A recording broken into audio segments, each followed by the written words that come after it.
What do you make then of the BOE's position at this point? Do you want to start pricing in 50 basis points? Do you want to start positioning that for sterling? Bank of England is one of my favorite central banks, and that's very rare to hear on the street. Most of the time you hear from sell-side analysts and traders and PMs who have to deal with this.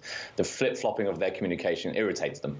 No, I actually think the Bank of England's got the right strategy here. They're actually juggling the growth versus inflation dynamic in their deliberations, hence why we don't have the same level of aggressive rate hike pricing for the Bank of England like we do with the ECB and the Fed. And the reason for that is the Bank of England was the first central bank to raise rates in this cycle, which has given them the leeway to say, look, we're not behind the curve. They could have gone earlier. I've argued back in 2021 they should have gone October, November time. But anyway, they set things off in December. They've been going 25 basis points a meeting. The hawks on the MPC are voting for 50 basis points, but I don't see anything in the data that's going to suggest that the Bank of England core members are going to start saying, you know what, we need to do 50. And you know the reason? It's because the UK has done two things to make things as difficult as possible. One, raise national insurance taxes. It was huge, 1.25% of my income, everyone's income in the UK that works, gone from your pay packet. That's much more effective than any Bank of England rate hike.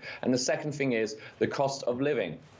I've seen European countries do much more to shield their consumers on the energy side, and we haven't had the same level in the UK. Yes, Rishi Sunak did announce a fiscal package addressing October's situation when the price cap goes up, but he hasn't really done that much for what happened in April. I'll still be paying something like £600 more, the average household, when we get to October's pay rise, despite what they've done with the extra £200 for folks. So those two reasons, taxes, cost of living, very different to other peers. It's why the Bank of England won't raise rates by 50.